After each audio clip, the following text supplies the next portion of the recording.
¿Cómo empezó la vida?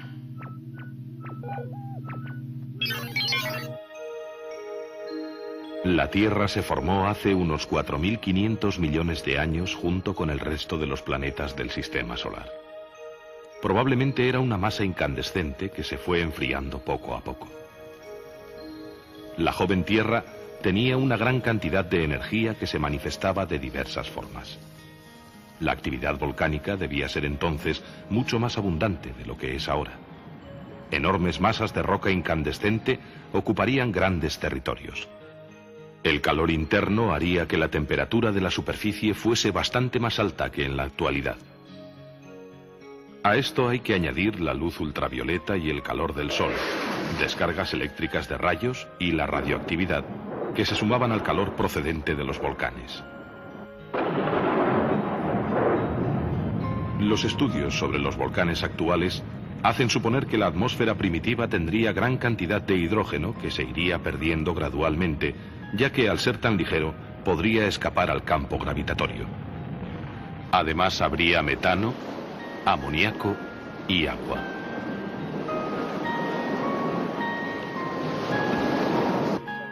En 1924, el científico soviético Alexander Oparin lanzó la teoría de que la vida se podía haber formado a partir de esos componentes primitivos de la atmósfera sometidos a tremendas descargas eléctricas.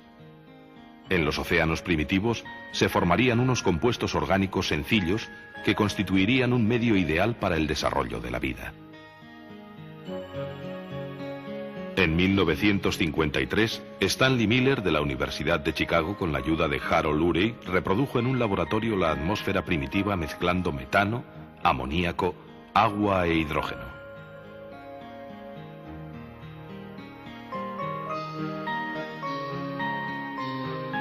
Sometió esta mezcla a una descarga eléctrica durante una semana y posteriormente comprobó que se habían formado numerosas moléculas características de los seres vivos.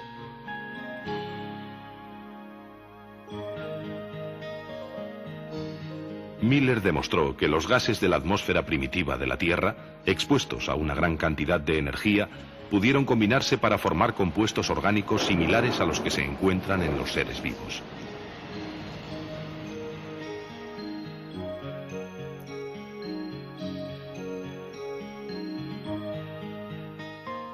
Siguiendo la teoría de Oparin, los nuevos compuestos orgánicos se pudieron mezclar para formar cadenas químicas.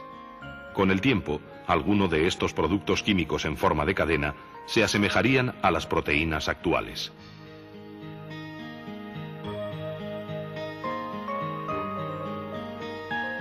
Otras moléculas antiguas fueron, sin duda, versiones elementales de los ácidos nucleicos.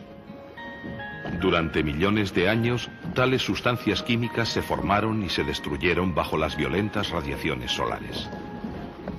Pero a medida que pasó el tiempo, alguna de estas moléculas debió alcanzar un grado tan alto de organización que le permitió duplicarse.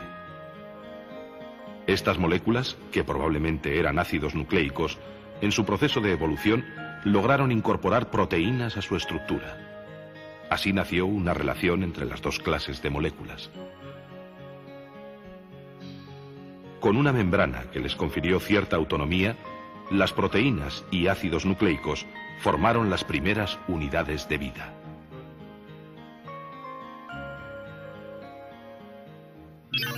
Los primeros organismos. Los primeros organismos vivos se alimentaban de las sustancias que había en los caldos de los océanos primitivos. Este tipo de alimentación, mantenido durante varios millones de años, debió acabar con las reservas de materia orgánica. Por eso, unos 1000 millones de años después de la aparición de la primera célula viva, algunos organismos pusieron en marcha el proceso de fotosíntesis. Las células primitivas utilizarían la energía solar para transformar anhídrido carbónico, agua y sales minerales en alimento y liberar oxígeno al medio. Así, aparecieron los primeros vegetales, los llamados productores primarios, hace unos 2000 millones de años. El oxígeno resultante de la fotosíntesis se liberaba a la atmósfera y empezó por oxidar las rocas de la superficie del planeta. Después se fue acumulando en la atmósfera hasta que se acabó formando la capa de ozono, que absorbe la mayor parte de las radiaciones ultravioletas del Sol. Gracias a esta protección, la vida evolucionó hacia formas más complicadas, capaces de utilizar el agua y los minerales del suelo.